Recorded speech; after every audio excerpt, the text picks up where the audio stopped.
The first time you hit combat and you're on the receiving end, now it's like, okay, this is different because nobody shoots at you at training.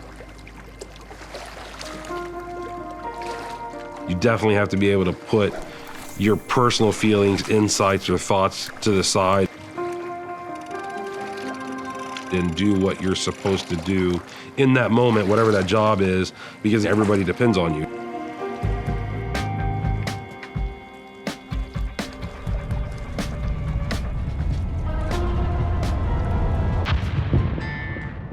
War sucks.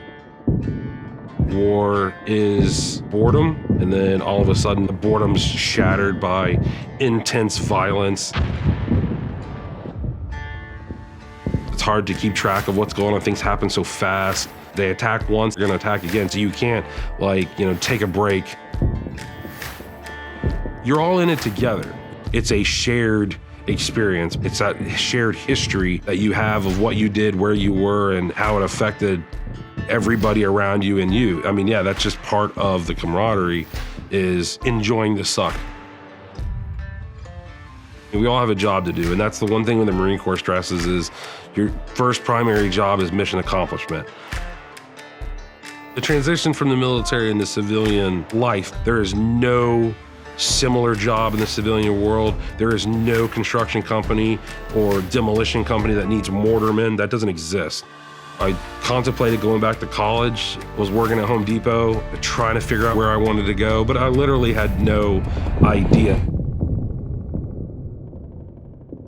Moving into the IBEW as a union electrician, that idea actually came from my wife's uncle, Jack Booker. He retired 212. He explained what the union was, what the union does, what it does for, its members, what it can do for you.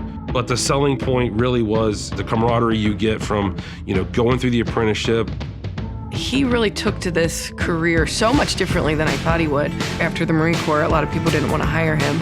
And so he was kind of a little apprehensive about it because he was like, I don't know, that might be too much math for me. And so when he got into it, he fell in love with it. He really wants to teach people about how things could be different or, they could benefit from what he has to offer. When we have veterans like Rob that come into the trade, they know how to work together as a team. They can take a task, come up with a plan, and put it to use to get the job done. It's similar to that one, but this one's 13,000 volts. Follow me? Being an instructor on top of working, it's a full load. I want people to be better. I want people to better themselves. I want people to better those around them. I want people to better me. He's really found his way and his voice, especially in teaching. He absolutely loves the teaching aspect of it, and it's really helped him to be his own self and to really be a leader in a lot of the things he does. Rob, being a military veteran, he brings preparedness and discipline to the instructing. He expects a lot from his students. He does a lot, and he expects the same of them. Instructors like Rob that exemplify leadership qualities and the willingness to serve is making our industry and our brotherhood that much of a better place. 212, they've been extremely receptive of me as a person and training me as an apprentice, looking out for me as a journeyman and backing me up as a foreman. We all make each other better. The better I am, the better 212 is. The better 212 is, the better we are as a group. The better we are as an industry, the better we are as a union. As a veteran, he understands the sense of brotherhood, right? He understands there's a sense of we got to belong to something, we got to help each other. You guys should be all right. In our industry, respect is earned. So connect your... He is well respected out in the field. He's well respected as an instructor. I think that he just sets a high bar and example for a lot of our instructors that are brand new and coming into our industry. The impact he's been able to have on this new community that he has, this new brotherhood, I think is amazing. So I am extremely proud of who he is and what he has accomplished, and also what he's been able to do for other people's lives.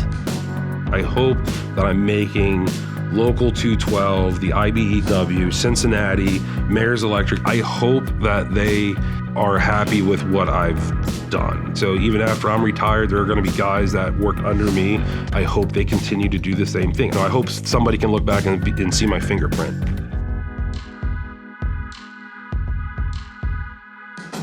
My name is Robert Guthrie, and I had the dual honors of serving 4 years in the United States Marine Corps, and I'm now serving in the IBEW with Local 212.